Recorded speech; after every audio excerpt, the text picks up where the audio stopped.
এই ভিডিওতে আমরা দুটি পার্ট রেখেছি। প্রথম পার্টে আমরা এমন কিছু খাবার খাবো, সেটা দাম হিসেবে কতটা সেরা সেটা তোমরাই বলবে। আর এই ভিডিওর দ্বিতীয় পার্টে আমরা রাখছি কিছু গাছকে রিকভার করা। এই গাছগুলো হয়তো আমরা রিকভার না করলে এরপরে আর বাঁচতই না। কথা মতো আমরা প্রথম পার্টে চলে এসেছি।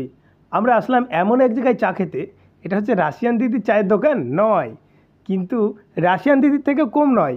এখানে প্রচুর লোক হয় আর সারাদিন এতটাই লোক হয়। আর এখানকার চা হচ্ছে সেরার সেরা।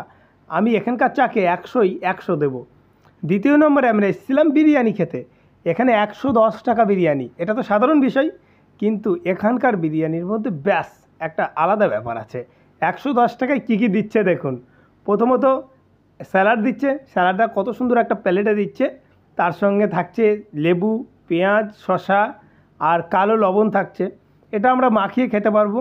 অনেকটা রাইস দেয়, একটা চিকেন দিচ্ছে বড় লেগ পিস, প্লাস তার সঙ্গে সেরার সেরা কাঁচের বোতলে দিচ্ছে একটা স্প্রাইট, যেটার দামই 20 টাকা। আমি আপনাকে বলছি কত দেবেন এই দাদাকে। ফল কাটার স্পিডটা দেখুন। পিছনের ব্যক্তিকে দেখলে বুঝতে পারবেন যে এখানে কোনো এডিটিংয়ের কাজ নেই, সম্পূর্ণ যেটা হয়েছে সেটাকেই দেখানো হচ্ছে। ফল কাটার স্পিড আর ফলটা সম্পূর্ণ ফ্রেশ সুন্দরভাবে ধুয়ে পরিবেশন করছে। 50 টাকায় বড় প্লেটের 1 প্লেট ফল দিল, তারপরে আবার এক্সট্রা ফল দিল। এত সুন্দর করে পরিবেশন করলো, আমার দারুণ লাগলো। ব্যাপারটা ফলে নয়, সবথেকে বেশি সুন্দর লেগেছিল ওনার ফল কাটাটা। এতটা স্পিডে ফল কেটে দিচ্ছিল। আবার এটা হচ্ছে হাওড়া স্টেশনের খুবই নিকটে, ফাঁসিতলা মোড়টাতেই পাওয়া যায়। আর দ্বিতীয় চ্যালেঞ্জের জন্য আমরা চলে গিয়েছিলাম কিছু গাছকে রিকভার করতে, যে গাছগুলিকে রিকভার না করলে হয়তো আর বাঁচতো না। মানুষের শরীর অসুস্থ হলে মানুষ বলতে পারে, কিন্তু গাছে বলতে পারে না।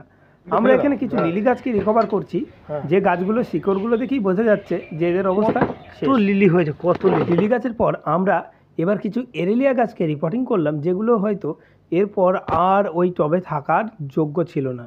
এগুলোকে রিপোর্টিং করার পর আমরা চলে যাব আবার একটা নেক্সট টার্গেটে। পরবর্তীকালে আমরা পয়েন্টসেটিয়া গাছগুলিকে রেখেছি।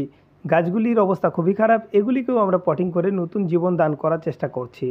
আপনাদের বাড়িতেও যে গাছ আছে, যেগুলো খুব ছোটো পটে অনেক দিন থেকে আছে, সেই গাছগুলিকেও বড় পটে শিফট করুন। এরপরে আমরা পটিং করব এই এরিকা গাছটাকে। এই এরিকা গাছটার অবস্থা সব থেকে খারাপ ছিল আমাদের এখানকার মধ্যে, কারণ এই গাছটার পুরো শেষ অবস্থা। তারপরে আমরা চলে গিয়েছিলাম চন্দ্রমল্লিকা গাছকে রিপোর্টিং করার জন্য। এই গাছগুলোর অবস্থাও খুব খারাপ, শিকড়ের অবস্থা পুরো শেষ। ছোটো পটে অনেক দিন থাকার কারণে এদের অবস্থাও খুব খারাপ হয়ে গেছিলো।